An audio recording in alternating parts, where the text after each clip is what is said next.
And a great big hey howdy hey to all of my goofy goobers out there. Welcome back to Animanic with Comic Auzi. And Serena Williams. No, I know. And DF. She's funny. Okay. She's funny, this one. Where we basically talk about any piece of media as long as it's animated. And tonight, in our big old grand Disney marathon, we're going to be talking about the classic, the one, the only, the many adventures of Winnie the Pooh. Now, the familiarity of this movie goes all the way back to VHSs in my childhood. I loved this movie growing up, and I still do. This is so charming. I think there's like I think people like often point to things like, oh, the Charlie Brown specials by Charles Schultz and what was the animator's name who always worked on those? Like Bill Mendez, that was it. And like how they have such a mellow vibe while also still being very charming and funny. I think Winnie the Pooh is very similar, though there are times where it gets a little more energetic, especially when Tigger's involved. But like, but otherwise, I think there's a similar level of charm and casual calm. You know what I mean? Childhood wonder. Yeah, that's definitely a vibe. But what about you? Your associations with the film? Well, I was one of those Winnie the Pooh babies. A lot of my kid decor was Winnie the Pooh themed. I don't remember whether it was my choice or my parents' choice. but yeah, Winnie the Pooh always was very important in our house. And okay, so this will be the first package film we get ever since the 1940s, and the last one we will get until the year 2000. Yeah, technically Fantasia, but I don't think Fantasia technically counts. It's a package film as it's several different shorts in one. Yeah, but I feel like unlike Melody Time and Make My Music, where the only theme was we're singing songs and shit, I feel like Fantasia is a lot more uniform, you know? It's a package film, dude. It's a package film. Yeah, we'll get to that when we get to that, but like, I mean, agree to disagree. Anyway, because I feel like a package film has a different vibe than even Fantasia, like even the classic Fantasia does. But we're not here to argue semantics about whether or not Fantasia counts as a package film. We're here to talk about The Many Adventures of Winnie the Pooh, which is definitely not a package film, but technically is a package film. Because, like, I guess Winnie the Pooh, and Fantasia to another extent, would be considered an anthology instead, where the running theme is that it's the same characters and the same general area telling different stories, but it's all with the same characters, making it kind of an anthology in that regard. And taking into account that it has theatrically released shorts that were previously released, and it's got little to no new material in this. That's not entirely true. Evidently, a Squad... It is true! As Squad mentions, Walt Disney's only involvement was with Winnie the Pooh and the Honey Tree and greenlighting the Blustery Day, so everything after that may as well have been part of the movie. This is 3 shorts that were all released separately before they were released into a movie. I do know that there was a 4th theatrical short, which didn't match the animation style quite the same. It was about Eeyore's birthday. It was adapting Eeyore's birthday story. Mm-hmm. Like, kind of point for point also, like, actually going to the book narrations, like, it's point for point. Unlike this, which I think does take a few liberties from the book's narration, especially because they add the character of Gopher, which I love the joke. We'll get to that joke. We'll get to that. Yes, thank you, Squad. Yeah, Howard Morris. In 1983. Well, that would explain the different animation aesthetic if it was released in the 80s. God. Yeah, fun fact, like, the last remaining living voice actors, well, not counting Christopher Robin, of this, were all died in 2005. Oh. It was John Fiedler, Paul Winchell, and Howard Morris, who was Gopher. Yeah. They all died in 2005. Alright, well, I think now is as good a time as any to get your copy up on Disney+. I got the home media copy, and my particular home media copy is in full frame. So don't let that fool you guys, because the film is actually in wide frame, and you'll find that on Disney+, or maybe other home media copies. But this one does not open with the 90s logo, and neither does the Disney Plus version. The Disney Plus version does not have a warning, so everybody get your copy out, and we'll sync it up in 3, 2, 1, go. I have to have a talk of exactly what a package film means. I think a package film refers to a film that packages together completely unrelated shorts. Fantasia's not completely unrelated, neither is Winnie the Pooh. What are you talking about? I mean, you literally look up the list of Disney's package films. Fantasia's the first one. Well, I still don't agree with that. I disagree with the list. Sebastian Cabot. Any short... Oh, boy. Barbara Luddy, John Fiedler, God rest all of their souls. Bruce Reitherman, that would be... And Sterling Holloway is Winnie the Pooh, top billing. Well, I guess not really. And Paul Winchell as Tigger. Yeah, anytime you got somebody important, they're actually mentioned less. Milt Kahl, Frank and Ollie. Art Stevens. Gary Goldman. Ooh, that's the guy. And Don Bluth as well. That's the guy. Don Bluth and Gary Goldman were thick as thieves. I think they still are. I think they're both still alive. Yeah, two best guys friends. who would then split off and try their own things. Split off and try their own thing together, really, with the whole, like, the fucking Secret of Nim. And then they went off making movies with Steven Spielberg, like Land Before Time and American Tail. Yeah, wait a decade or so. Buddy Baker. Oh, Buddy Baker! Buddy Baker's responsible for the score. Now, I love that because Buddy Baker is also responsible for the music in the Sebastian Haunted Cabot. Mansion. Hi,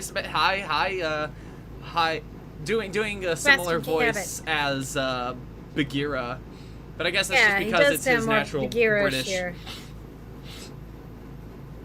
You know what kind of interesting thing I didn't think about in the very first short, we don't see Piglet except in the opening, and he looks very different. And that's because, and this animation will show as much because this is the opening. This is the opening that plays in front of the movie as well. It's the same one. That's because not every character, Rabbit's friends and relations, alluded to. But we never meet. We never made the relations. Enough. There was a cut scene from the 2011 movie that would have featured his relations, but it was cut for time. And that movie's under an hour, so I don't know what time they were cutting it for. Yeah. Interesting thing about these characters, like even with all the reboots, they're rarely ever. And the different Piglet. See what I mean? Look, Piglet just looks totally different. Yeah, it's like I never understood it, but I also never questioned it either. You know.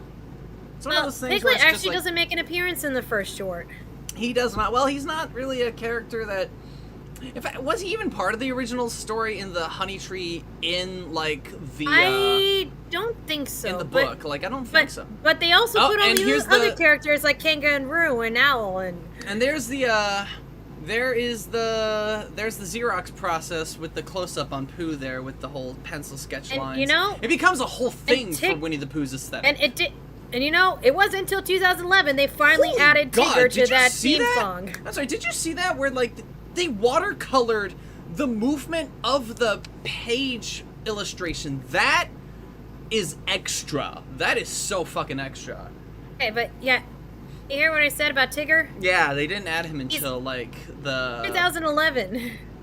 And actually, I think the earliest one wouldn't that have been the Piglet's big movie though. But he's not added in the lyrics until the 2011 movie. Oh, yeah. Okay. And Kanga and Little Roo and Tigger, too. Okay, I gotta wonder, like, are they just repeating the Xerox and just, you know, mirroring it for him in the mirror? Obviously, they're not doing that for this, but I think for the previous shot, they might have. That's just like, the songs. All the songs are just so charming. Yes. And also, let's point out, like, this song is so cute and bouncy, but it's also, like I said, mellow. See, when Pooh does In it, case you it's forgot cute, that. but when In case Woody... you forgot, he's a stuffed animal. See, when Pooh does it, it's cute, but when Woody does it, it's horrifying. I also gotta give credit to Pooh being able to just tie that so perfectly. Is this the last movie Sterling Holloway was in?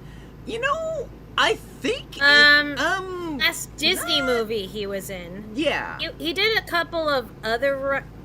Actually, the last thing he was in Moonlighting. And that was him being a narrator. That would make sense. We need to watch Moonlighting at some point. Was it the 80s or something? It was like right before his death. An easy thing to forget because of all the modern Winnie the Pooh stuff. Oh no! Wait a minute! I forgot.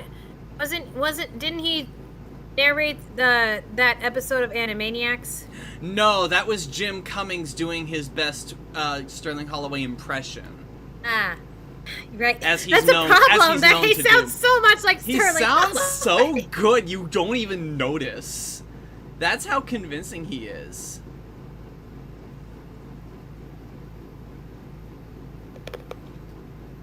And always love the ring of honey around his face.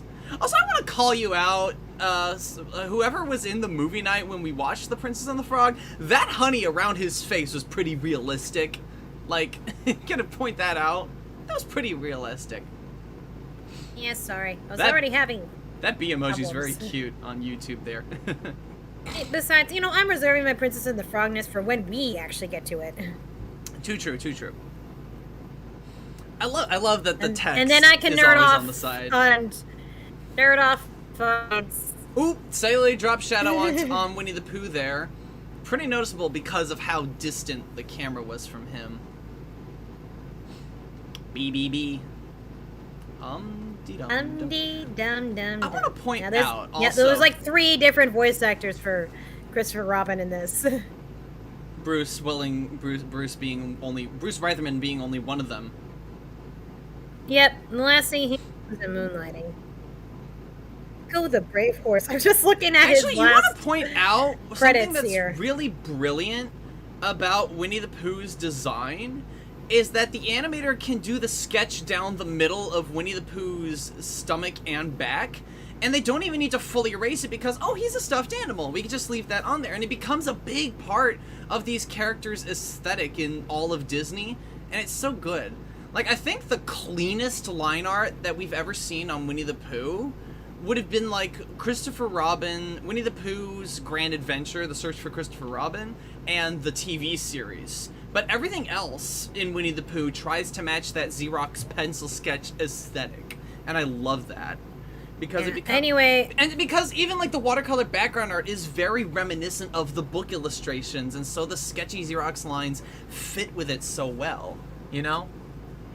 Okay, anyway, when I'm checking here, Wow. and yes, this is a package film because the most recent short was 3 years before the release of this movie.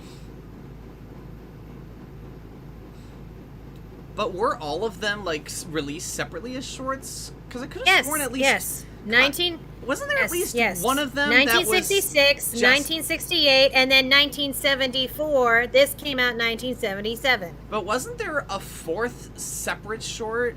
Yes, that came out in 1980 something.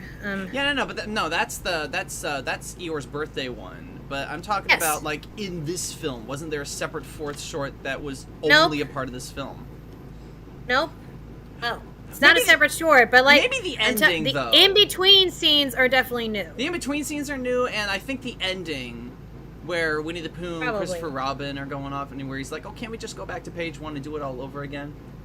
That's all made for the movie. Probably that last one is definitely yes.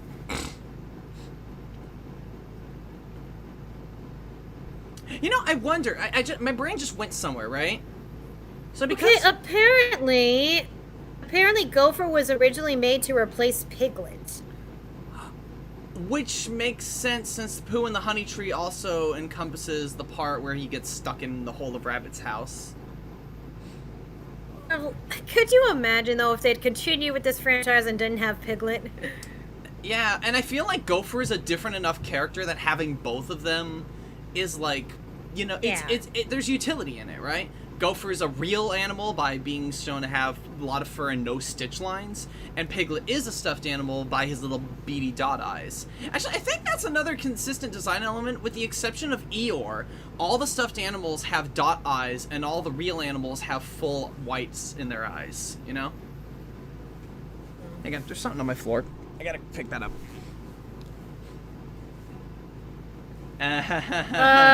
Are we sure this shouldn't have a warning on the front of Disney Plus? Well, at least he's not. At least he's not doing. At least he's not doing blackface. He's just completely coded. Notice that they kind of. By that argument, 101 Dalmatians would have had a warning on Disney Plus too. Yeah, so that's a pretty good point to make. All he did was really roll in the mud. I want to point, like, in the previous shot where he said, "I'm a little black rain cloud." Of course, thanks, Squad. That yes, Squad. It's rain cloud face, not black face. Wow. Anyway, I want to point out, like, in the shot where he said, "I'm a little black rain cloud," of course, he had a little bit of sclera with a little gray area. That's the only time that there are whites in Winnie the Pooh's eyes, essentially.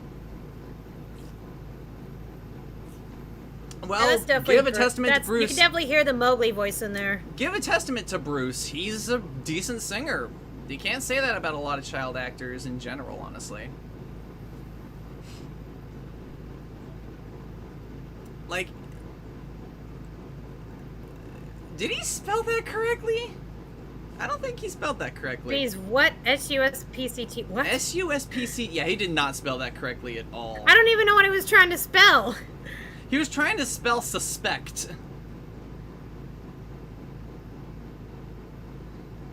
He was trying to spell suspect. Okay. I never got that as a kid either because I didn't really know the word suspect. I think this movie gave me a serious phobia of bees, just with the buzzing in the mouth and everything. I wouldn't blame you, though. I love how gleeful Pooh is. He's just having fun. Now he's just having fun. And now he's getting the every bees. Time I'm a bee buzzes. Also, give some credit to Pooh. He's a stuffed animal, so bees wouldn't really hurt him all that much. Or at the very least, he wouldn't be allergic to them. A bee-themed bridal shower. Now that sounds fun. That sounds potentially adorable, too.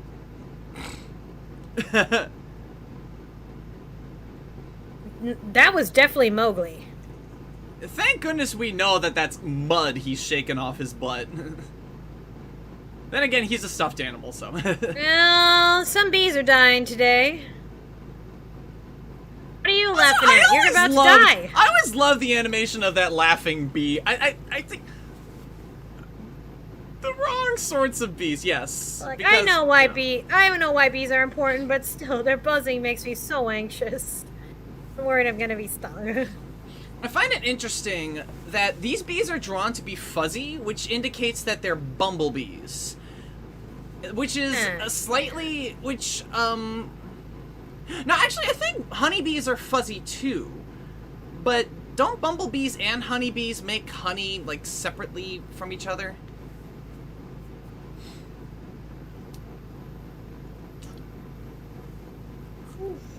Oof. I find it interesting how the size... We're gonna hear that sound again. Oh yeah, when we get to, like, the next movie. When...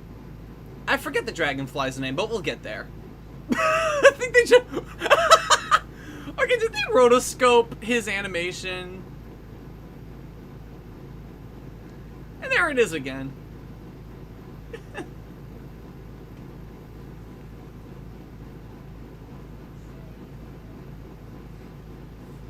Yeah, there is like a DVD featurette. I think I watched that featurette.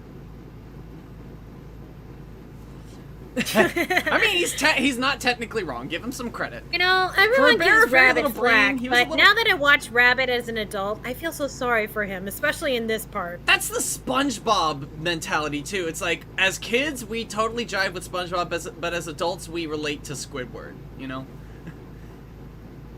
It's very similar, but But I feel like Squidward's even more of a like a miserable sack of depression, whereas Rabbit's just a fuddy-duddy. You know? Honeybees are smaller than bumblebees. Oh, okay, yeah, and we've heard this guy in The Sword and the Stone.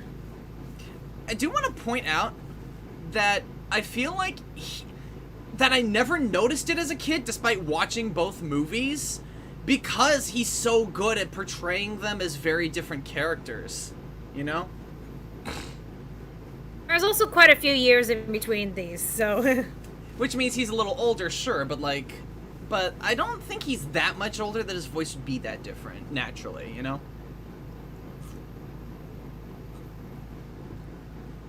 Oh, Rabbit was really hoping. Yeah. No, I feel bad for Rabbit, like... And Pooh just kind of invites himself to lunch, Yeah. and... You know, Rabbit's like, I don't want to sound rude, but I also don't want this bear to eat my food.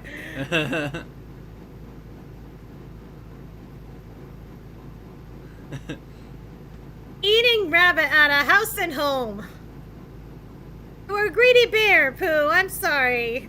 Okay, 1, 2, 3, 4, 5, 6, 7 jars. 8, 9, 10, 11, 12. Look, there's a limit to being nice to your guests. Yeah. Okay, now that honey back there, like right here, kind of looks more like pizza cheese in a commercial. There isn't anymore. You ate all his food, Pooh.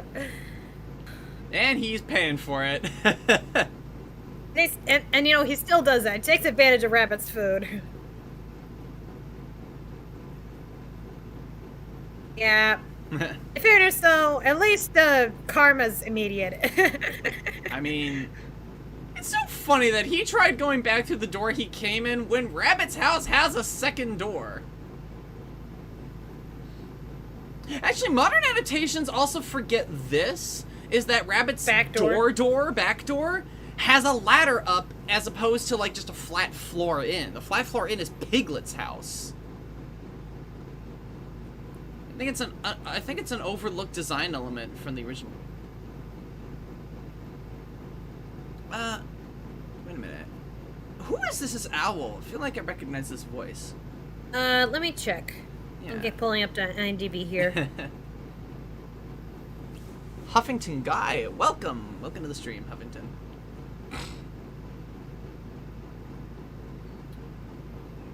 Hal Smith. Oh yeah. Oh yeah, Hal Hal Smith has been in a lot. Yeah.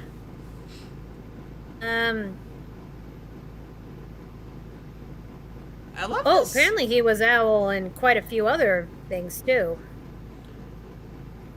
That would make sense.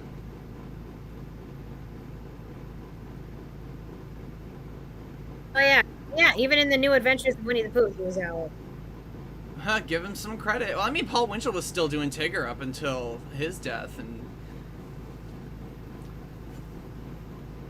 Oh, right. He did a whole bunch of voices of DuckTales. Gyro Gear, Centaur Glomgold, the original DuckTales.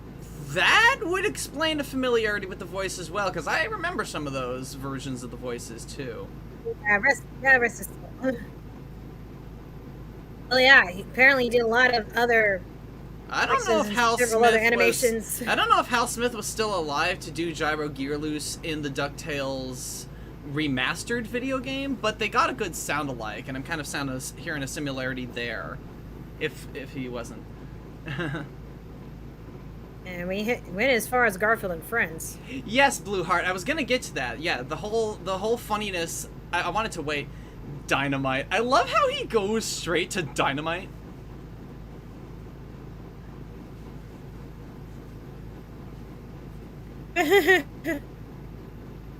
Strictly Cash. But yeah, the funny joke with him is that he's not in the book, but in your service. You got my card, I'm not in the book. After all, he's not in the book, you know. It's great because he's not in the phone book is the reference, but it's also an allusion to the fact that he is not from the Winnie the Pooh book. It's just...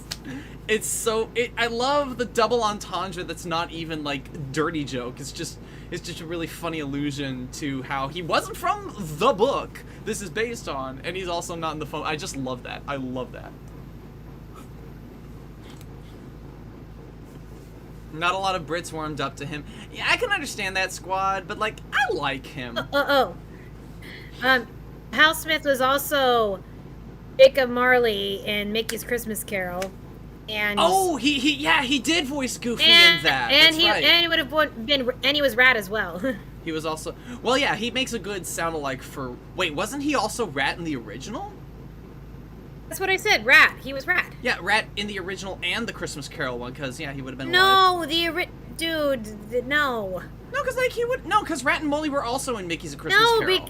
Yes, I know. He voiced Rat in the Christmas Carol, but the original one was Sherlock Holmes. Sherlock Holmes himself, like the actor who played Sherlock Holmes. Yeah. Huh. Cool.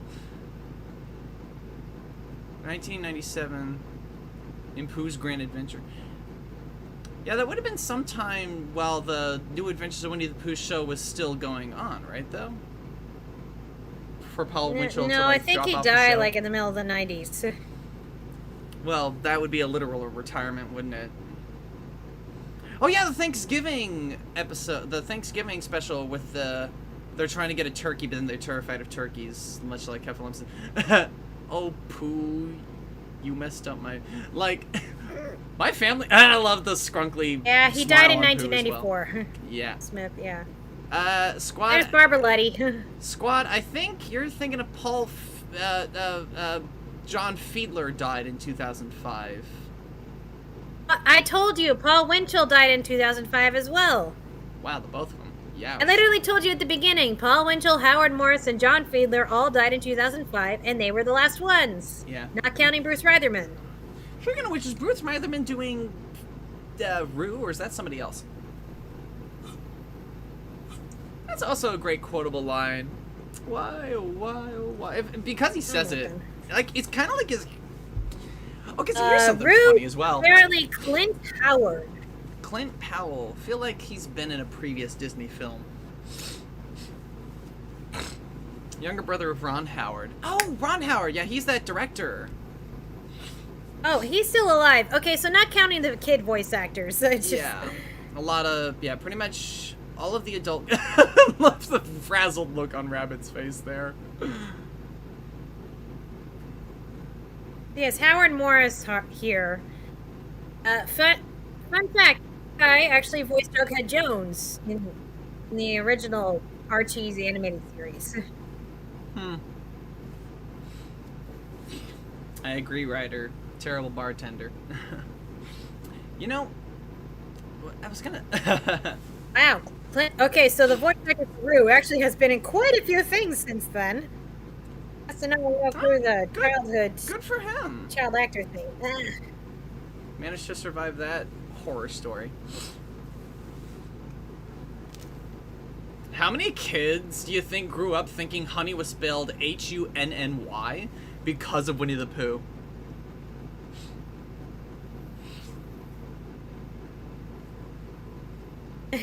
There was a character that this actor for Gopher voiced in a previous Disney film with the same speech impediment, right? So Rue, he's the baby elephant.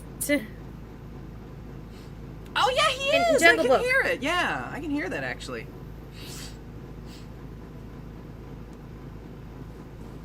That answers your question. I want to point.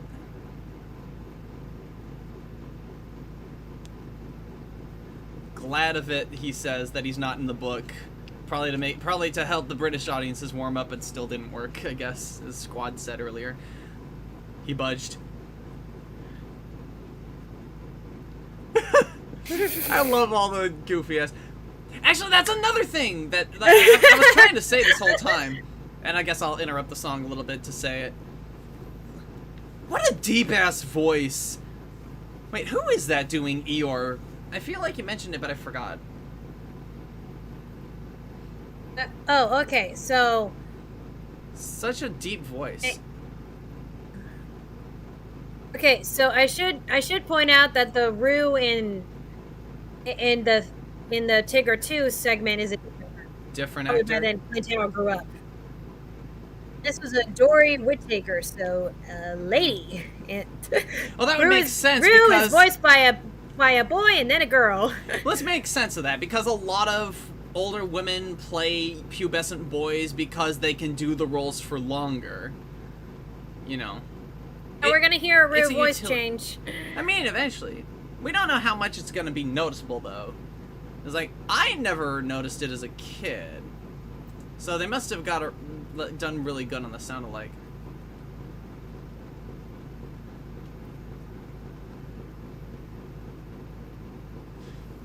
This was freaking was brilliant. the fourth wall-breaking movie before Emperor's New Groove. And again, I really want to point out the watercoloring and repainting the illustrations for the pages to turn.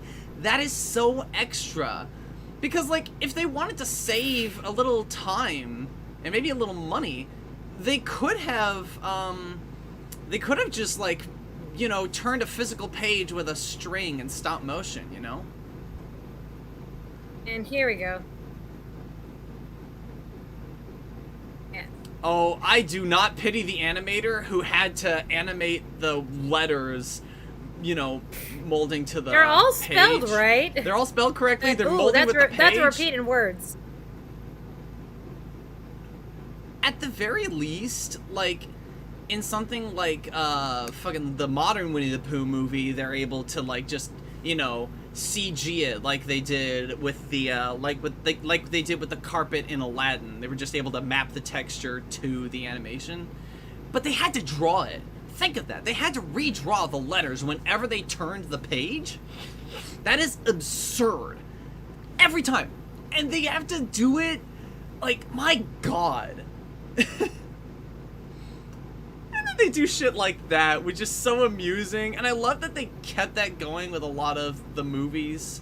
I feel like they did it more with the 2011 film than some of the in-between films. Which we will watch sometimes, because at some point, because they are good. Don't they repeat this animation later of the... Oh yeah, wait a minute, that's from the opening. Yeah, they repeat the Reeds animation. I think they also repeat it later, don't they? And they also misspell thoughtful. Though I do think because this is all the imaginary world of a very small boy. The small boy who writes all this stuff out because he doesn't know how to spell it. And they still keep Gopher. I love that they keep and Gopher. napping. I always did like Gopher. The Reeds! Yeah, the Reeds were in Ichabod and Mr. Toad. You're right, Blue Heart. You're absolutely right. They were in the Sleepy Hollow segment. That's where I'm remembering it from. Oh, that would also explain why the lines are so clean, because they're not Xerox. They were back when they were still doing inks on the celluloid. It's by Wednesday. hand. Well, for us, it's Tuesday. So what does that mean? There's a lot of twos around? Wednesday. See? Ooh, I noticed a little jitter on the letters back there. And here's the nice different design of Piglet. I think they definitely did right by making him a little friendlier looking. Though, I imagine the reason Piglet's design looks so different was because they painted the nose in all black, and they had to be drawing him from a distance. Because they might have had the design. I thought they just hadn't designed. They hadn't decided on the design yet. It's probably part of it. Oh man, God, I really love John Fiedler. Oh, God rest his soul. Yeah. Such a sweetheart, kind. But as I was saying, the front door to Rabbit's house being the hole is something else that's forgotten in the modern iterations. In fact, they even forget that there's a hole there at all, I think, like most of the time. I think it's because most of them like to make those shots of the garden, you know? Yeah, because the garden's in the backyard, but then so many like the TV shows and the later movies adapted. Yeah, but as you know, his front the garden yard. is just so adamant. It's iconic. It's such a big part of Rabbit's character, so I like to have that focus there, I suppose, because usually in the garden. Yeah, he often is. Well, Squad, I think No, that's actually true. Like, even in the book, the whole gag is that adults know what the sign means, but the kids who are being read the book don't know what the sign actually means. I didn't know what it meant until. Okay, so I had these like wall stickers, including that sign that says Trespassers Will. Oh, God. Oh, no. I didn't know what it meant until I had a friend over, and then she just kept going into this whole. She made a game out of it, like that I'm a trespasser and I'm gonna be in trouble. I'm like, what is going on here? Why are you guys on my bed and acting all weird? See what I mean? Yeah. Oh, I can see slowly a drop shadow on Rabbit on the last shot. I love this.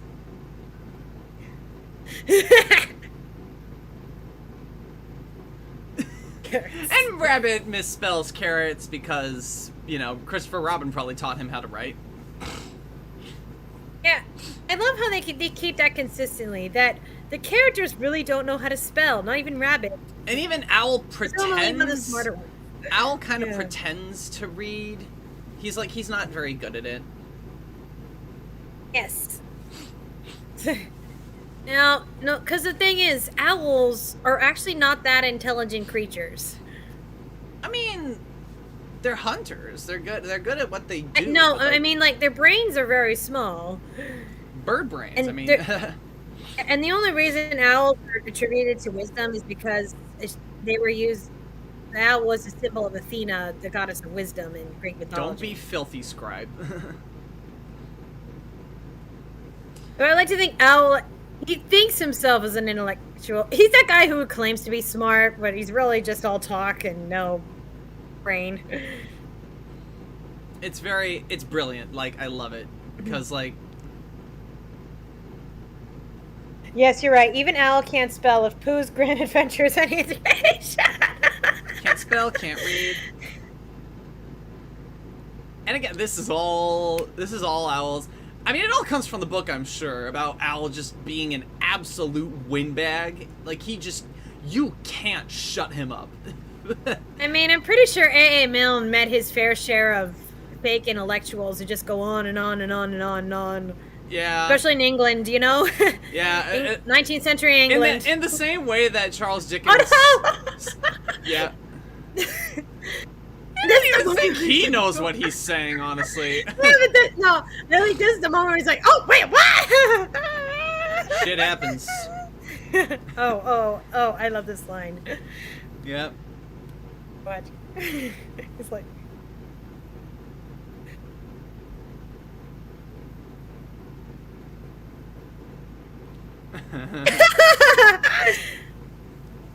He's like, oh, we're gonna see that animation again.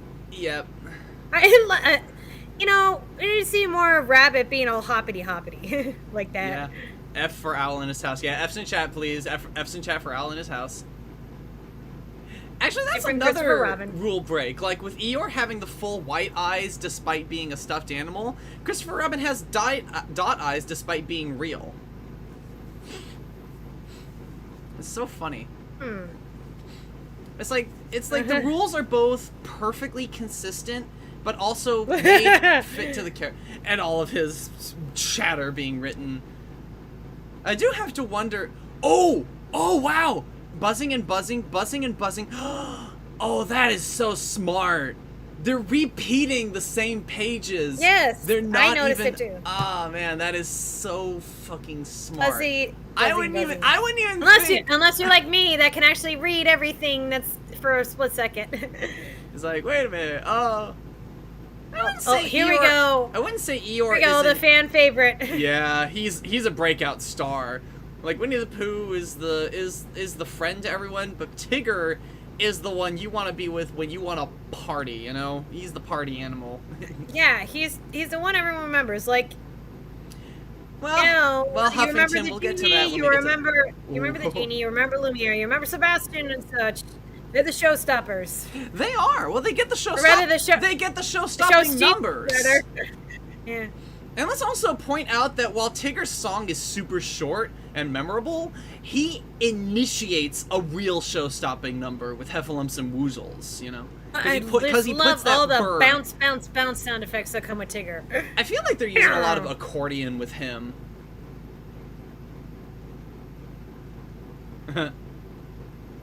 Now, you can actually tell the difference between Jim Cummings and Paul Winchell. But... Yes, but I feel like they both give a great heart to the character.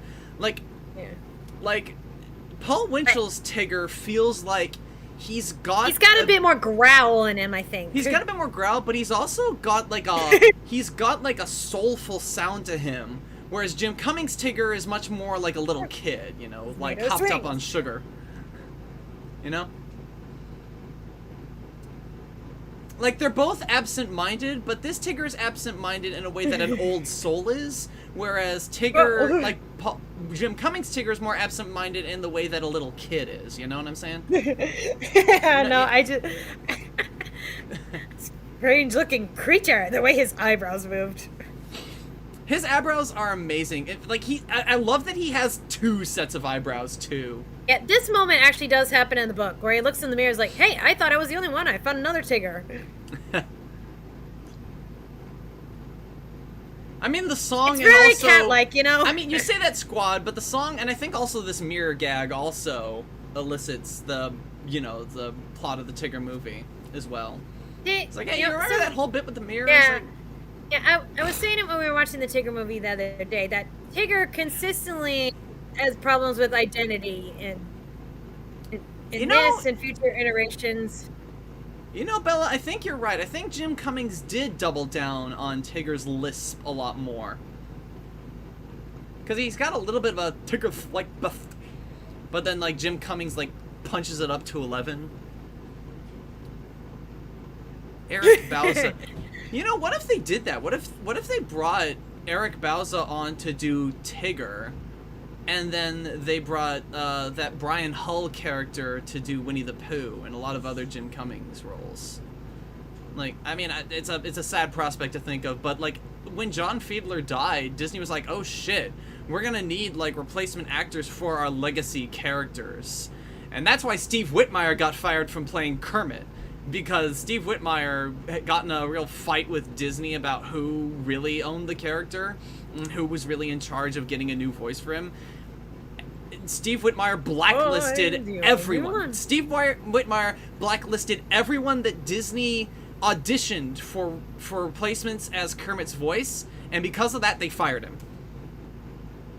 Yeah. And it's like, boy. Steve Whitmire, Squad, I get it. You're scaring me with that question. Jim, I dread to think what would happen if we ever lost Jim Cummings. Yeah.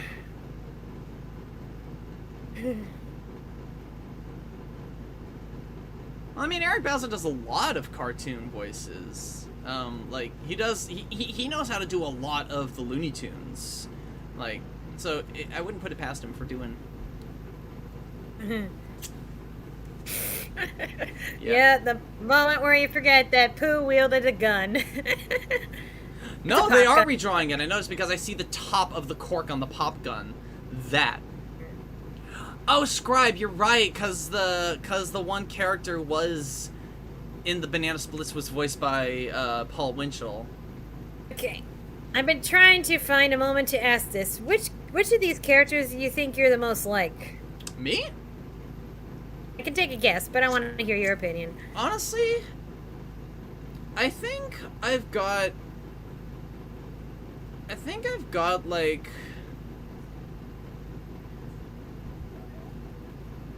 I feel like getting into it, I was gonna say that, Scribe, but I feel like specifically Paul Winchell's Tigger with the old soulfulness, you know?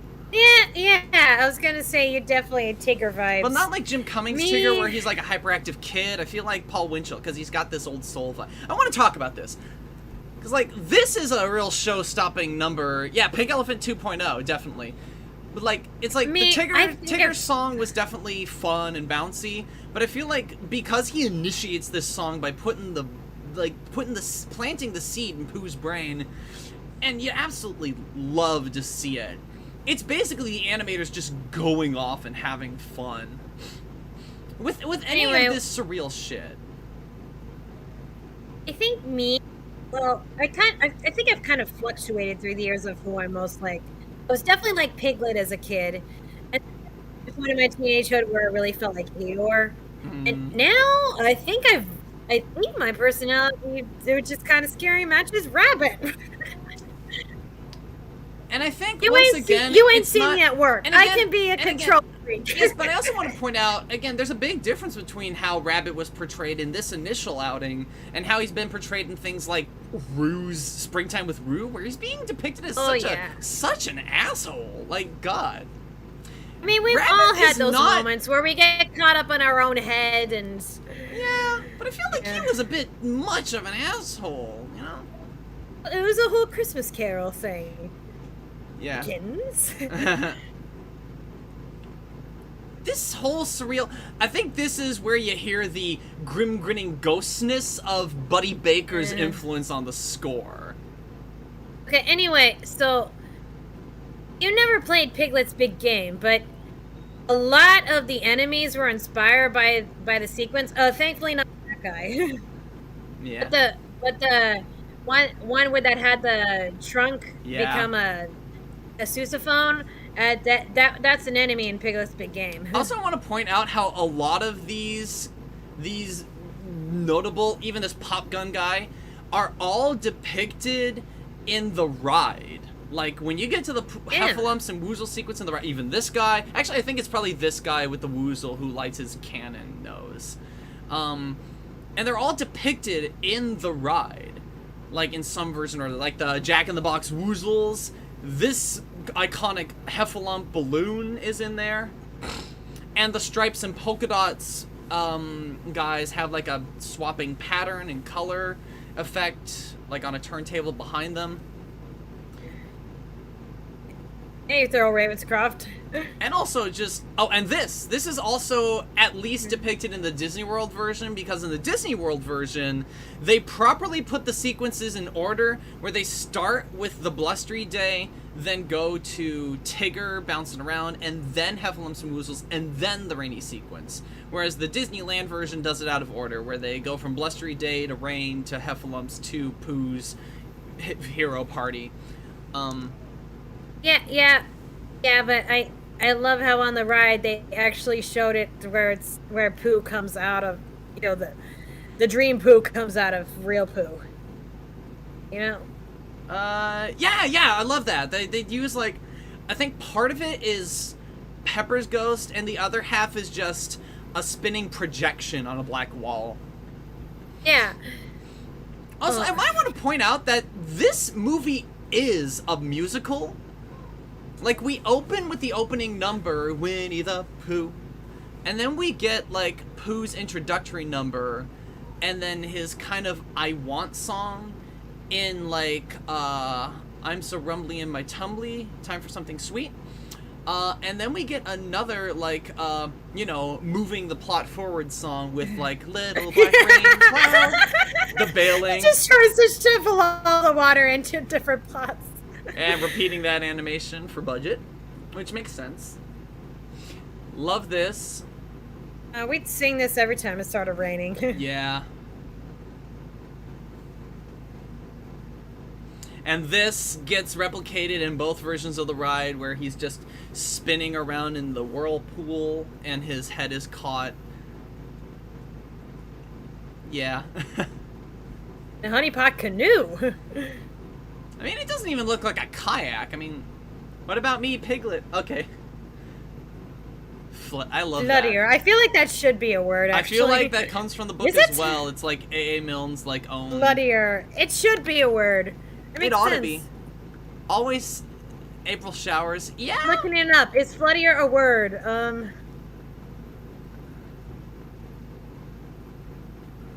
I guess in Wiktionary it is. Honestly, I think with ER pointing out that house that was sinking, I think that was actually the top of Owl's house, wasn't it? With the weather vane? Yeah, I hear the baby elephant in there now. Yeah. Gee, Pop, you forgot to say home.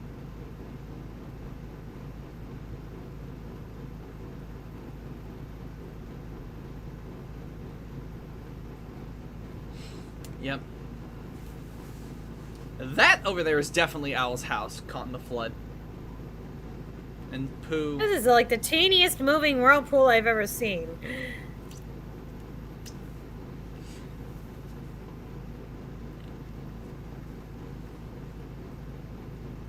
Yeah, that was definitely me as a kid. I stuttered too. I still stutter sometimes, especially if I'm tired. Yeah. Excuse me, Owl. I shall defer your small mind from your unfortunate predicament. What kind of line was that? That's an idea, but like, I don't think it's very helpful right now. The way he worded that, though. Okay, now you gotta start paying attention.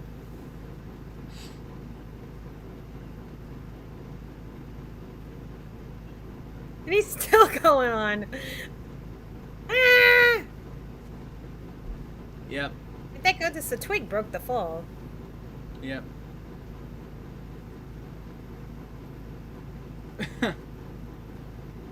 Yeah, well. Yeah, look at Yep. Tigger just sitting there like a cat.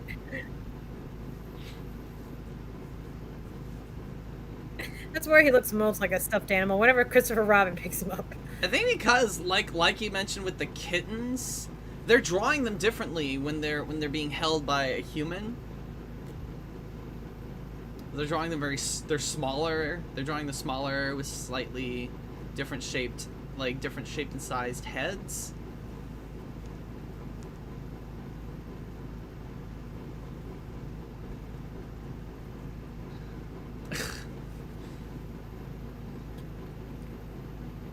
Which I think this outdoor scene gets directly adapted into the Disney World attraction, and then combines the Pooh and the Honey Tree segment by having Pooh stuck in the honey tree. Whereas in the Disneyland version, the Pooh and the Honey Tree gets adapted into the end of his dream, and then the hero party is inside Pooh's house as a birthday party. Yeah.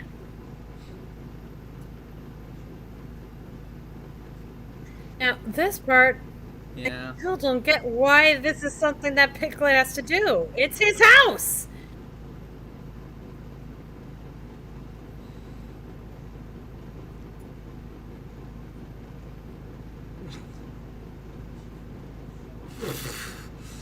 None of them know how to spell in the slightest.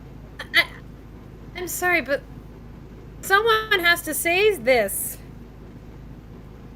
I love how everybody's pointing it out. Yeah, Eeyore is a bad Also, want to realtor. point out right here. Even Pooh's on it here.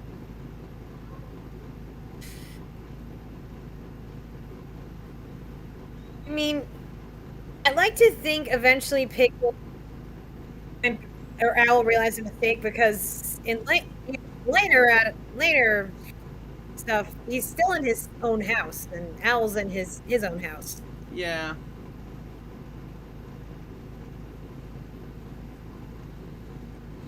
Because I think by that point... Maybe Owl decided, I like living on top of a tree. Yeah. Just fixed it up. Squad. Yeah.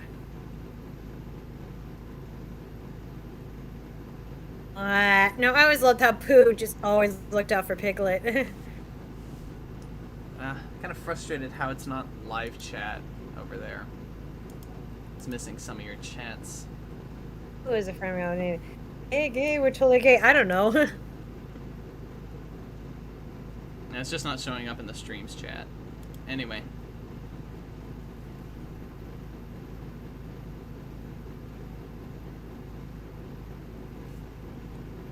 Yeah. Gopher's just underneath the... Yeah.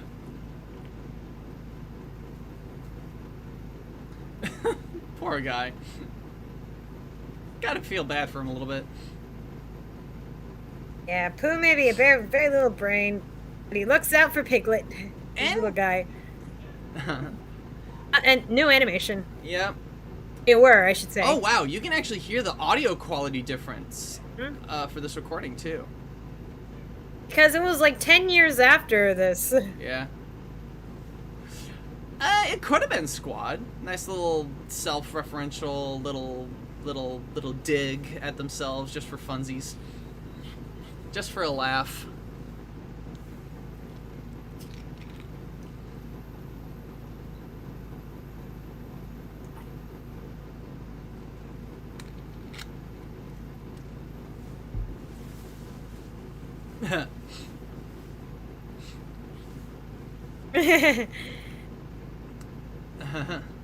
Walking.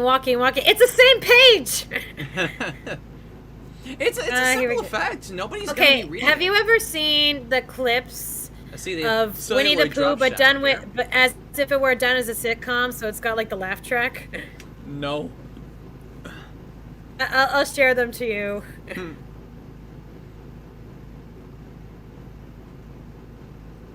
Seen some celluloid Look, drop that was shot the again. exact same animation, even the lip movement. Yeah.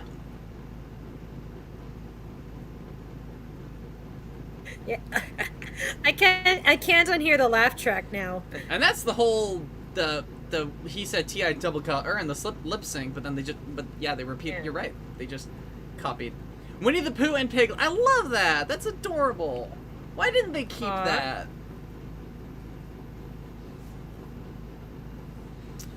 At this point, Don Bluth animates all rabbits. Yeah, I believe that makes sense. There is a bit of a Bluthian He does like to quality. animate rodents, doesn't he? And the rest of his animation does have a bit of a Bluthian quality.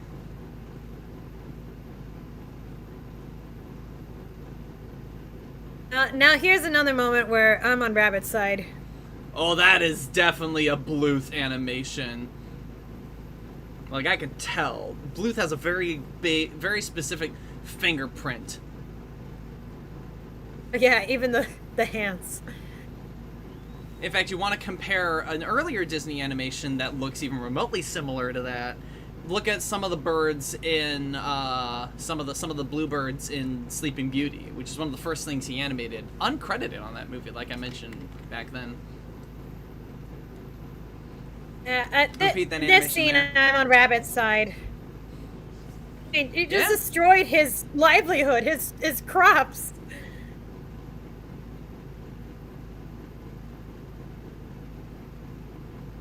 He needs to Protest eat meeting stuff, today. you know? Okay, immediately they're using the back door as a main door. Probably because of what happened last time. He ain't putting Pooh through that door. Yep. And see, Rabbit admits he does like Tigger. Yeah.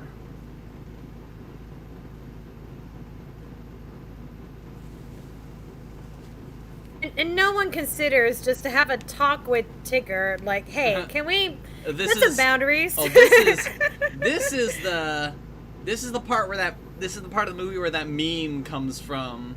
Of course, people superimpose the smile on it, like they draw the smile on it. But yeah. That's very Bluth looking too. I love Rabbit's faces here, it's so great.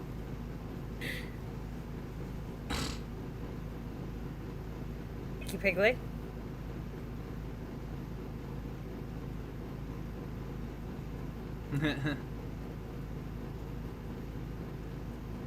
Yeah, Bluth definitely likes animating rabbits and rodents, doesn't he? I can definitely see that's very Bluth, to have like the character walking away, and the way Rabbit turned around is a very, very big Don Bluth fingerprint on animation. No wonder he made a lot of movies with mice in them. Yeah, he does a lot of animal stuff. Anthropomorphic rodents. Again, rabbits aren't rodents. Yes, they are. No, they're lagomorphs. They're a completely different class to themselves. See, for the longest time, people called them rodents, but it was recently found that there are too many differences between rabbits and like beavers and mice and rats, and so they got their own classification. Either that, or science already had its own classification for rabbits, and people just misconstrued them as rodents. Wow, my life has been a lie. I think Phineas and Ferb ended up making a joke about it about the scientific correction about it. It's like the characters were calling this evil I had spy rabbits. I lied to myself. I lied to them. So I remember We're when blowing everybody's mind now.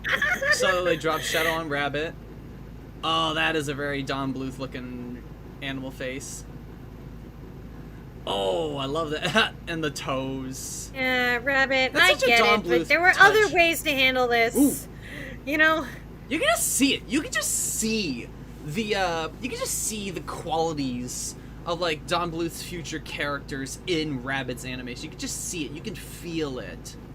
Yes, you're right, Blueheart. I definitely see more of Don Bluth's animation in The Fox and the Hound, but we're not there yet. Yeah. I think that's... No, Rescuers is next week, isn't it? I keep forgetting. Rescuers, and I'm trying to think if there's anything I left out, and then Fox no. and the Hound. Yeah, Rescuers next. I think there's a lot in the middle there. Yeah, and Rescuers will be the next financial success before we get into the Renaissance. Yeah, Disney's not gonna... Well, financial success depends on how you look at it, I think. I mean, it beat out Star Wars overseas. I consider that successful. Overseas. They were getting That's still a lot of slammed. money coming in from beyond the ponds. Yeah, which helped them out, I'm sure, but Disney was not doing so hot. They were going up against Star Wars. Yes, Rescuers also- was a financial success of its time. Anyway, we're not there yet. Yep. Yeah. You think Don Bluth learned that little head swaggle, like, That's moving? redone. That's redone. Yeah.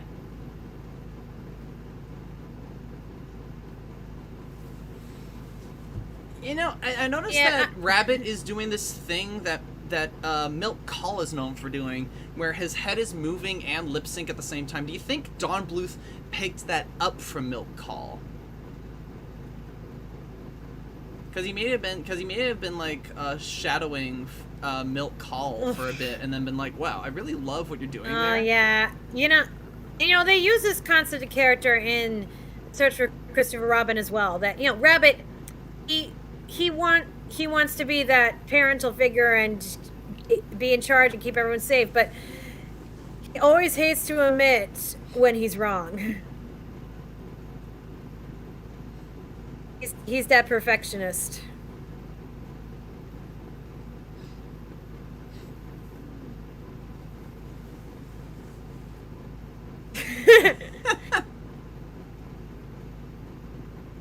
Yeah. And, he always wants to prove that he can do it.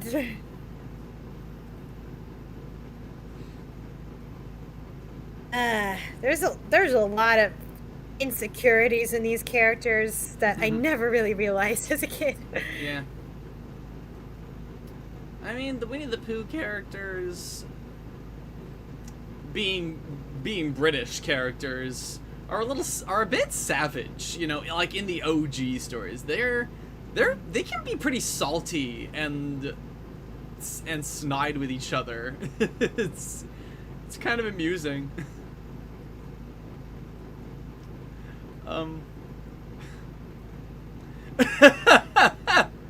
See, even that line where he's like, "I couldn't hear my tummy rumbling because Rabbit would talk." It's like, that's such a snide little thing to say.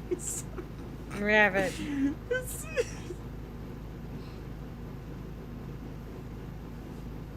Yes, Rabbit. Tired dad who's also a control freak. And there they go.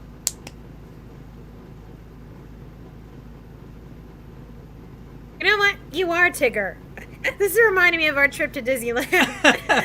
You just ran off, and I'm like, you're gonna get lost, but you always found your way back. Oh, give me some credit. I know Disneyland like the back of my hand. Exactly.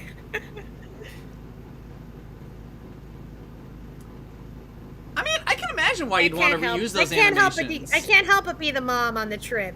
And I can see trained that way. I can see my mom was the mom on the trip, and I watched her. Seeing the celluloid drop Shadow on Rabbit in the previous shot. God, the faces on Rabbit here, very Bluthian. Because I think Because when characters This have... part really scared me as a kid. I think it also kind of spooked me too, but I was always fascinated by these spooky kind of things. Like the tiki totems in the... Sound effects are like... just... They really add to the nervousness and the anxiety. This caterpillar would come back in the TV show. That's right. Get his own episode and everything. I think Tom Bluth really loves this thing when characters have buck teeth. He'll make as much opportunity to emphasize them. You know? Because it's a fun This is me design. when I got lost as a kid. No. Honestly, oh God! Don't have a seizure here, guys. Oh, GF, you really are the Applejack. Yes, yes, I am.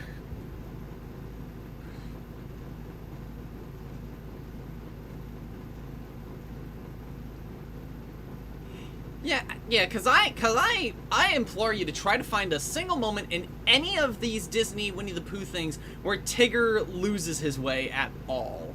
Like, I don't think.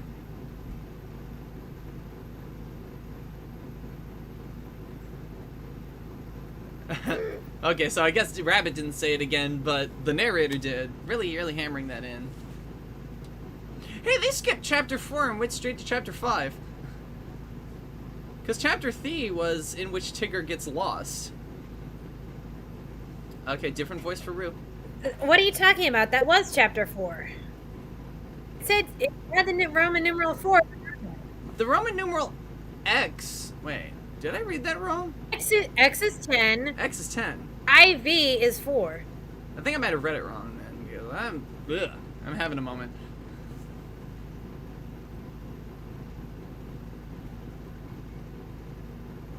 So this is a different Rue. I feel like they did a really good job at matching the voice where most people wouldn't notice. She really This does was like sound... 6 years after the last one. She really does sound a lot like the young elephant, doesn't she? Like she's doing a really good job. I always loved Tigger and Rue's big brother, little brother relationship. Yeah?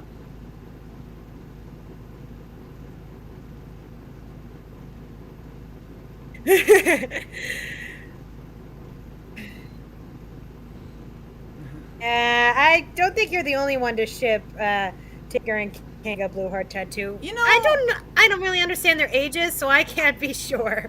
They're both stuffed animals. I think there's a certain point where you stop thinking too hard about it. I think the relationships would start getting weird between the animals. So Wabbit. And the stuffed animals. But not weird in a bad way. I wish they kept it. They keep reusing so much animation here. Well, the thing is, like, aside from the fact that it saves money, it's also animations that are fun. Like, ass right in front of the camera. Oh no! Oh wait, he says it again here. Here it is again. In that frame. See, poor Rabbit just keeps getting tossed around. He was just minding his own business on the ice rink. Then just bam! poor Rabbit. Squad, what you're describing would basically be the... Tigger, get out of the way! Yeah, wait, didn't Rabbit, Tigger go tell away! him? Didn't Tigger warn him? Yeah, but you know, it's so hard to get out of the way when you're on ice. At least Rabbit had more finesse on the ice. He would have been able to do something about... Whoa!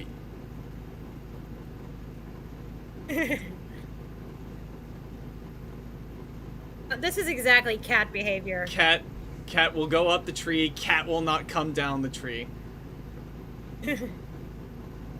I love the pure nervousness in his voice.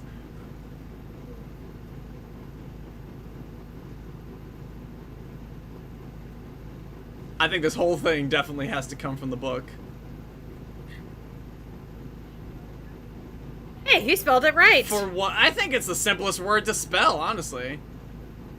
think, but then none of them can spell honey.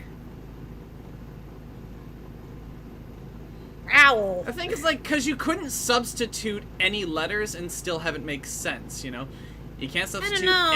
I've you seen kids can't spell stop with an A. stop with STAWP stop, which would be more of I was a thinking more along the lines of STA, but okay. which is more of a Looney Tunes gag to use more syllables. Whereas these Winnie the Pooh gags seem to be Are about you talking about more reducing- letters? No, more syllables, because STAWP, you know. Still one syllable. No, W. Stop. W is 3. No, I mean, like, the syllables W in the doesn't. letters. A W doesn't make a other syllable. Yeah, so STOP is 4 syllables, but STAWP is 7 syllables. Sweetie, I'm talking do about, you like, know spelling what it out. Do you know what a syllable is? I know what a syllable is. A syllable is a break in the pattern of what you're saying. And when you're saying a Oh, you when you're saying saying stop would be like stop up.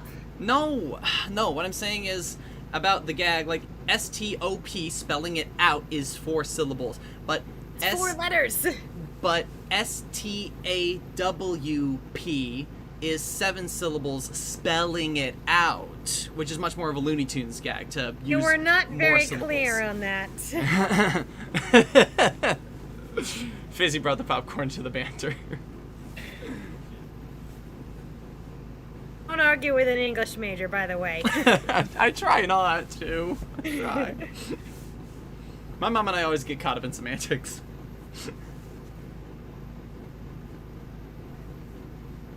Jaguars. I want to point out, he's calling him a jaguar, which is so interesting because something I wanted to mention earlier was that Pooh actually knew better than Tigger. When Tigger came in with the heffalumps and woozles thing, he correctly identified and corrected elephants and weasels, which is something that's often forgotten. Again, it's often forgotten that Pooh, and by proxy Christopher Robin, knew better. But like Tigger being silly, Christopher Robin just made up a nonsense version of elephants and weasels. And then it kind of stuck so hard that the idea of any of the characters... And this again... The animation again. With Christopher Robin wearing Christopher Robin is in a different outfit, yeah. I'm wondering about whether or not Christopher was rotoscoped. Because there is this particular quality. Then again, the other testament to the quality could be that Don Bluth animated Christopher Robin in those shots. Actually, I think some of some of Arthur's / Mowgli's animations were using Christopher Robin. And those definitely looked rotoscoped. But again, that could also be a testament to Don Bluth, maybe? Yeah, Don that Bluth is very selfish of Rabbit to be thinking that, but you know, honestly, after seeing him getting thrashed about this entire movie... Rabbit is just about fed up.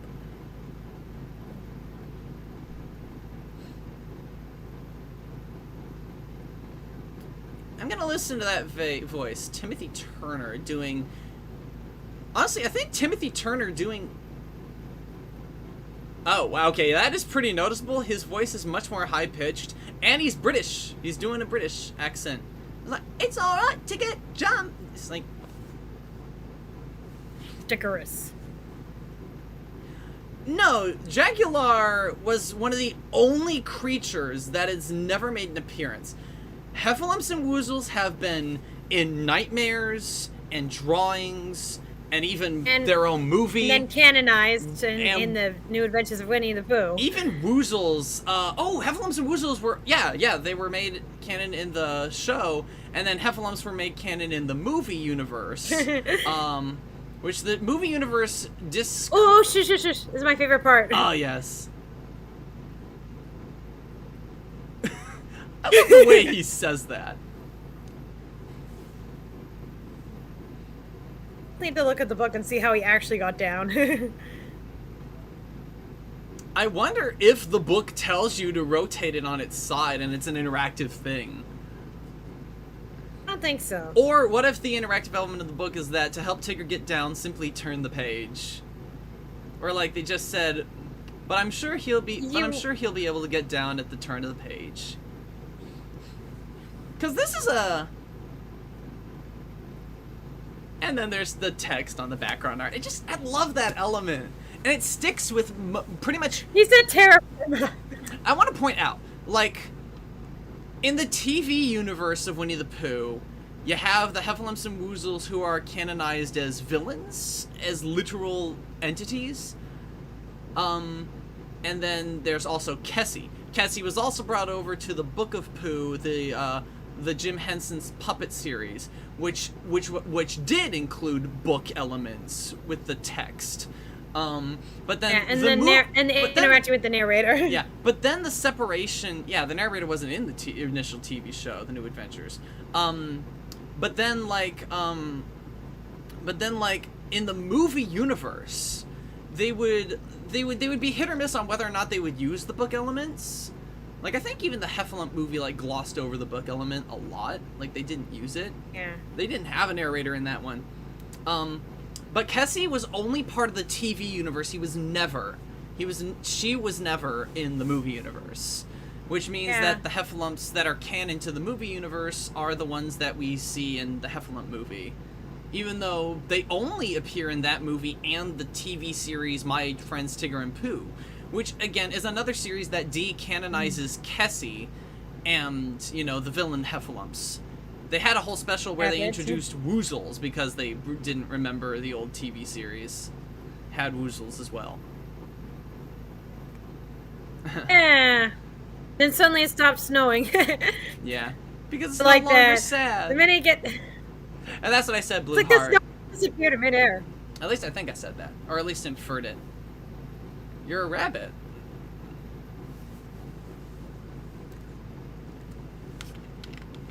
Does that predate Tony the Tiger?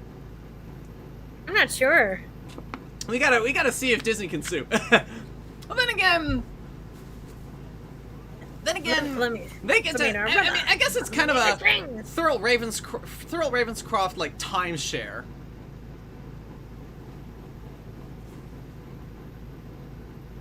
See. Well, 1977 serial commercials. I'm looking at first commercial. That's chapter X. That's chapter 10.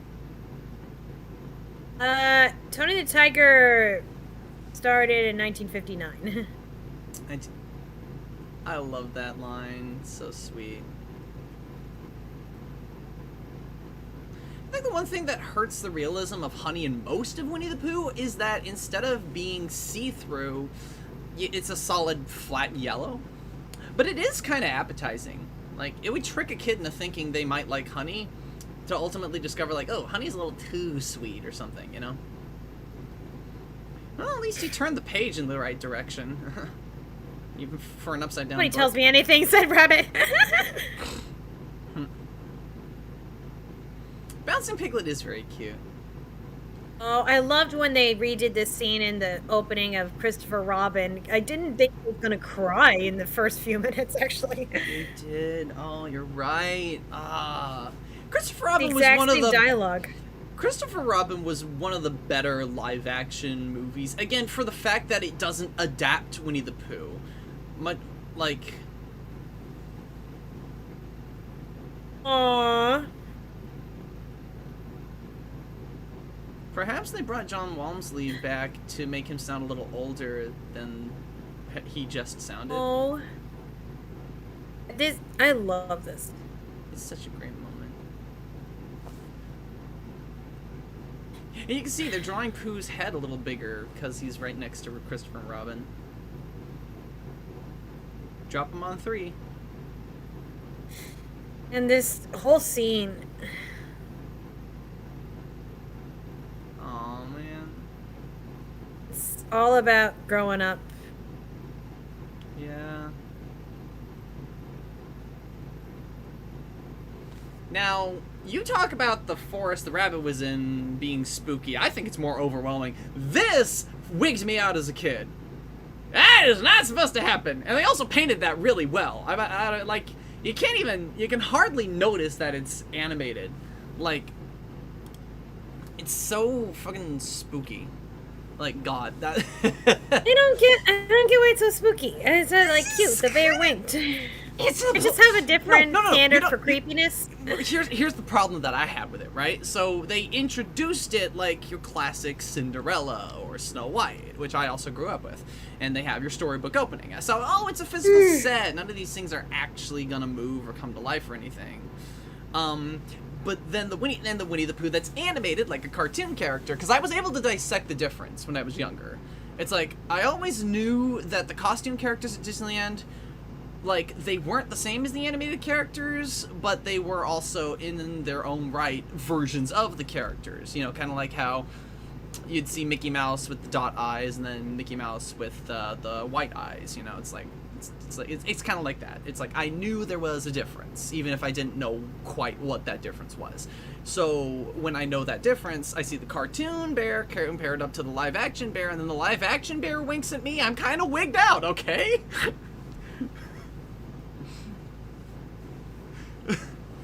The only other place I saw something winking like that was the little emblem over the Chuck E. Cheese stage of Chuck E. Cheese himself, and it winks at the end of their show, like their showtime. That happens every 10 to 15 minutes. Great. And it's like, I was literally thinking of Five Nights at Freddy's, not because it's been on the brain with all the movie stuff. Yeah. But that there was the many adventures of Winnie the Pooh. Honestly, God, what a sweet, beautiful, beautiful collection of shorts that really mesh together so well that, again, Wikipedia or whatever website you're looking at can say whatever the fuck it wants. It does not feel like a package. It does not feel like a package film at all. It feels... It is a package film because it's 3 previously released shorts put into one. The point being that it all fits together so well. It's so clean. It's so pristine. And honestly, and the fact, and I want to point out that, like, there were like 0 songs in the final short. Did you notice that? Sure, we kind of end at that point because, like, we don't have any threats, right? We don't have any real, true, honest to goodness, like, villains, but we do have natural, like, you know. And then it's like, well, now it starts causing a problem, and the rain came down. And then the character's own insecurities and vices. Yeah, in the Heffalumps and Woozles for Winnie the Pooh and his whole, like... I know, that going too far in their things, that's a running theme. Yeah, Rabbit seems to happen a lot with these characters. Rabbit went through a convoluted way of trying to get Tigger to stop bouncing instead of just talking to him, and as a result, he got lost. Everyone gets their karma comeuppance, and you'd think they'd learn their lesson, but you know. Nevertheless, I feel like it's not really fair that Piglet had to give his house to Owl. Like, no, if you wanted Piglet to go through some growth, then like go through Piglet's constant fear of disappointing everybody to actually standing up for himself. We need more of that. Piglet standing up for himself. Yeah, Bella makes a good point. Tigger might not have even listened if Rabbit had talked it out. And even then, Tigger didn't get lost. Honestly, his plan failed outright. Like, Tigger did not get lost because Tigger has a great sense of direction. I'm pretty sure. Like, if you go to every piece of Winnie the Pooh media, did Rabbit even try, like, hey, you can bounce, but can you not bounce in my garden? Immediately referring to Tigger. Like, he tells him, no, it's to stop. And then he iterates to him, like, would you stop with that bouncing? He's already... Nope, there's no playing ball in the house, you know? Yeah, but you'll also want to point out the fact that his immediate thing to do after immediately telling Tigger, stop that bouncing... Hypnotizing him by getting him lost in the forest. Yeah, which didn't really work out. Oh boy. So for Rabbit though, like if someone kept like destroying my hard-earned work and my source of food, I'd get really mad. Yeah. Everyone's either taking Rabbit's food or outright destroying it. Yeah.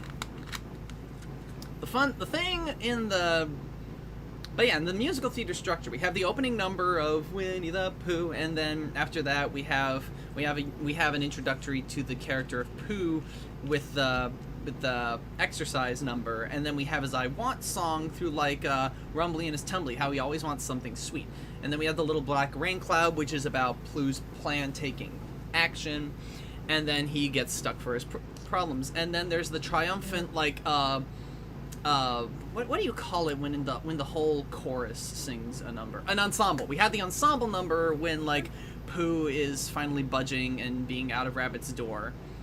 And then the roundabout, oh no, here we go again, when Pooh sings something sweet when he gets caught in the beehive in the tree knothole.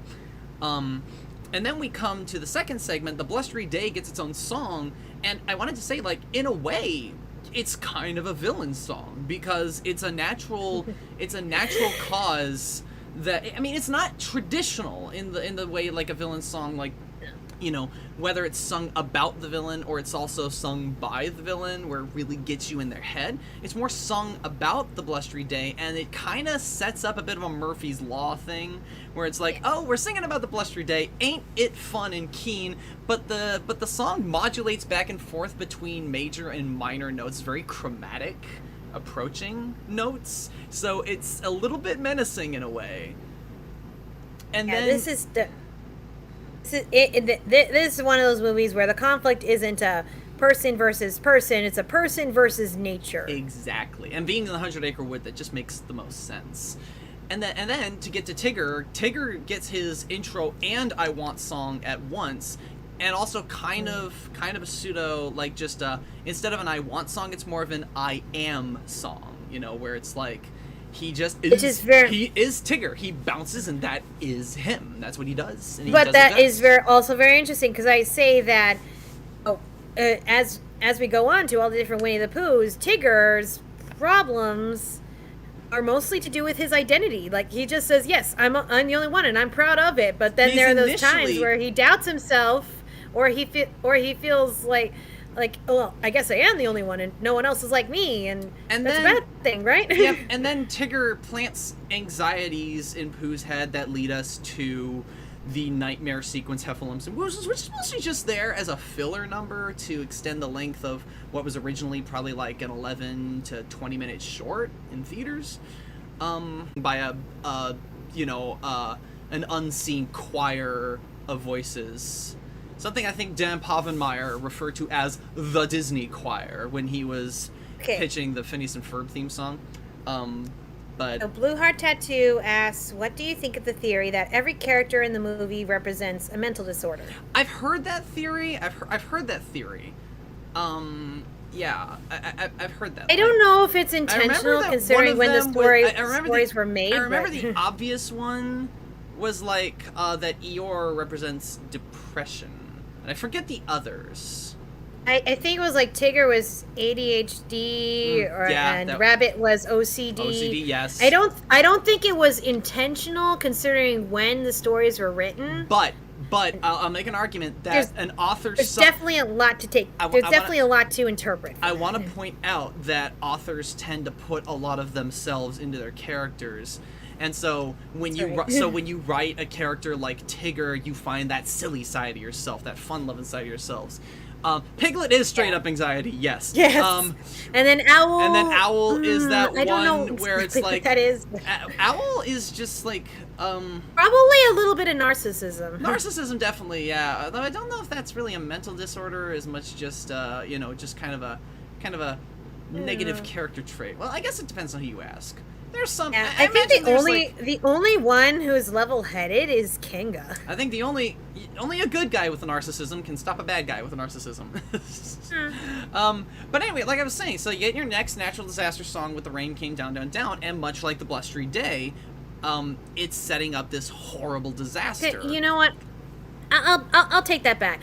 Owl's not really narcissistic. He's a little more egotism that. It's not bad, but he's just mostly focused on himself, like in a sort of autism spectrum kind of way. Not psychopathic. No, I didn't say psychopathic. I said egotistic.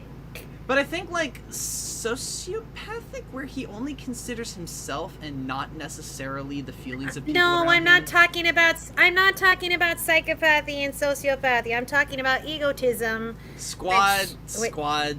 Christopher Robin in the book is not Calvin and Hobbesing these characters. In the book, the stuffed animals and animals talk and are alive. So no, Christopher Robin is not schizophrenia. No, it's just absolutely not. I'm talking about egotism, which everybody goes through up to the point that they're 5, and those that don't grow out of it are on the autism spectrum. There's different Where they don't take other people's perspectives into consideration. You're right. It's not a bad thing. It's just the ability to see from other people's perspectives. Yeah, but again, egomaniac is not a mental thing. It's I'm not saying no, egomaniac. no, Saying egotism. Scribe is saying that. My bad. Oh, sorry. It's just you said psychopathic out of nowhere. I'm like, what? Anyway, yeah, I made that. I pulled that on my own butt. Anyway, but then after the rain song, and even during the rain song, the disaster is happening. So again, kind of a pseudo. It's not a villain song, but it's a disaster song. And then after that, we get the ensemble number from the characters about how Pooh's the hero of the day. And then and it's saved for after Piglet. The hero party's turned into a 2-hero party. And then that's it. That's the end of the musical structure of the film. That's it. Because the final short doesn't have any songs original to it. It just has the Tigger song over and over again, and, you know, the leitmotif of Winnie the Pooh and friends, like, you often hear Deep in the 100-acre whenever Pooh is on screen, because that song is about his friends, but it's most of all Winnie the Pooh. So it's like, that song is kind of his song, you know? But yeah, no, I can definitely find a lot of musical theater structure in the individual shorts too, because like Winnie the Pooh already gets his establishing number, you know, from the opening, and then Tigger and the Blustery Day and the Rain get all introduced and stuff, because you already know what Pooh wants. He wants honey, honey, honey. Anyway, but yeah, no, I like pointing out the musical structure of these films when it applies. You know what I'm saying?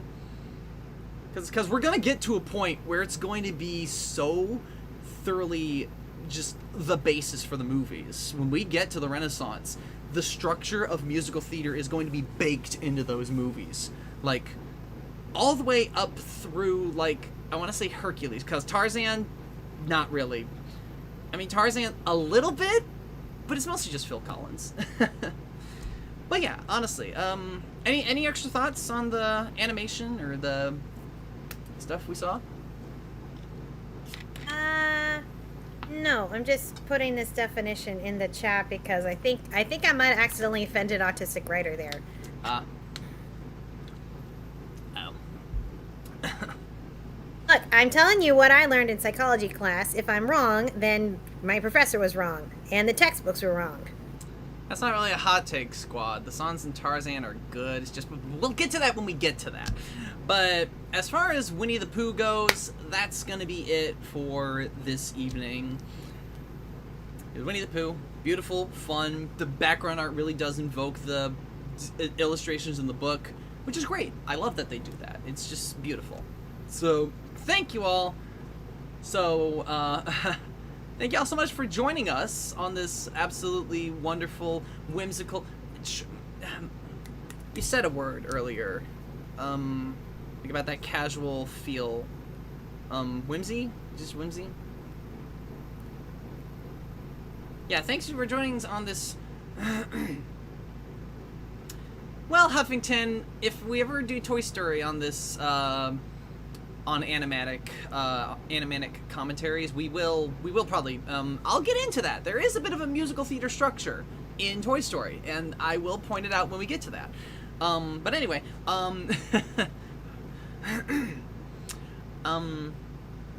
yeah, thank y'all for joining. If you're viewing this after the fact, thanks for watching. And until next time, remember to take care, stay safe, and be kind in all that you do. Good night, everybody!